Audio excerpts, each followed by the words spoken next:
Star Wars The Rise of Skywalker is now just 106 days away from its official release by writer and director J.J. Abrams and Chris Terrio, as well as creator George Lucas. This is Mike Zero. Make sure to subscribe if you're new to the channel for future Star Wars content. Now, ever since the release of the first official teaser trailer back over in April of 2019 this year at Star Wars Celebration, followed by the second teaser trailer that was recently revealed over at D23 and by Good Morning America, where a lot of fans got to get their very first look at Dark Rey and other aspects of the film. And now past all of this, a lot of fans are looking very much forward to the third and final trailer of The Rise of Skywalker that is slated for release this October of 2019. Now, these past couple of weeks or so, we've been learning a whole lot more about this film, and when it all comes down to various shot descriptions of the upcoming trailer 3 of Episode 9, this is where things begin to get very exciting for this film. Now, specifically, shot descriptions consisting of a sequence where it's explained that both Rey and Kylo Ren are wielding their ignited lightsabers, where they are said to be both looking at each other in an angry way. It's said that as all of this happens, they are in the middle of a severe thunderstorm, where both of their faces are flashing from the light of lightning strikes in the background, which eventually leads to a moment in which they sprint toward each other, where Rey eventually performs a front flip by jumping in mid-air and going over Kylo Ren, where their blades touch while Rey is above Kylo.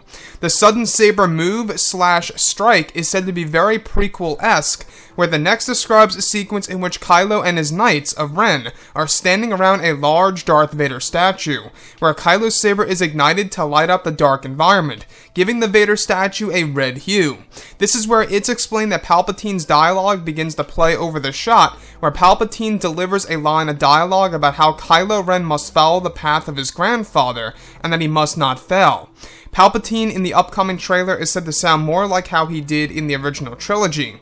Lastly, a shot of Luke Skywalker next to R2-D2, where Luke appears to be burning down some structure that seems to be on a brand new world that has many hills in the background at night. It's unclear as to what structure this really is that Luke burns down, however he is said to look old in the shot. So let's go over a couple of parts about this. Now, we do know that Episode 9 is actually aimed by Disney and Lucasfilm to be the darkest Star Wars film in the Skywalker saga, which really does say a lot of things. And to me, I'm just not quite sure if they will be able to do that to top Revenge of the Sith, because, let's face it, Revenge of the Sith, the bad guys won. You know, it basically left us off with the extinction of the Jedi, basically, and of course the destruction of the Jedi Order and Order 66. So that whole entire thing was very dark, and I'm just wondering to see exactly how JJ is going to make this the darkest Star Wars film yet. Now, the part that really gets me a lot here is that we have a moment in which an older version of Luke is said to actually burn down a structure of some kind on an unknown brand new world with lots of hills in the background next to R2-D2. Now, Luke is said to appear just as he did on Octo in this particular shot, and I believe that this all alludes to what we saw over in the Vanity Fair article. You guys may recall that in that article, we actually got a handful of images of The Rise of Skywalker, and in there, we do see an older version of Luke next to R2 with a fire in the background.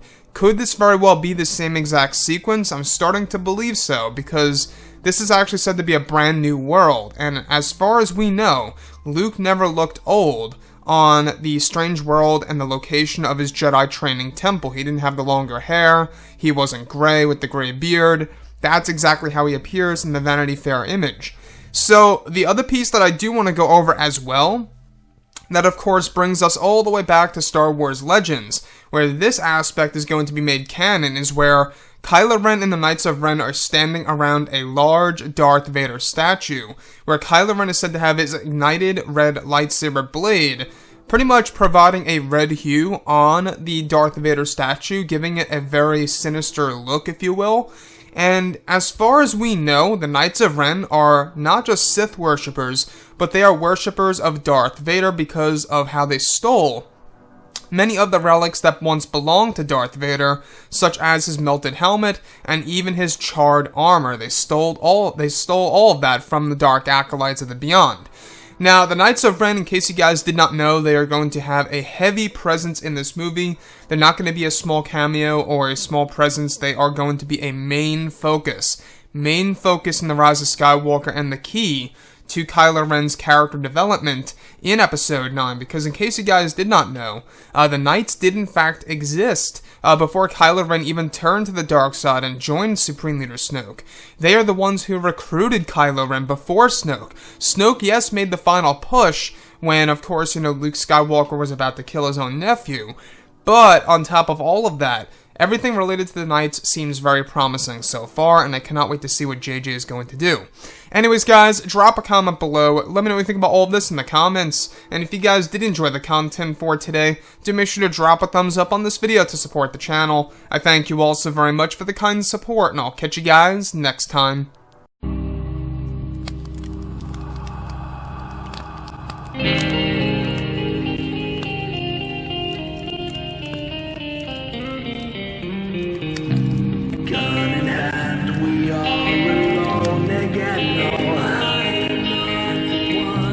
Night to moon, we hear them moans again.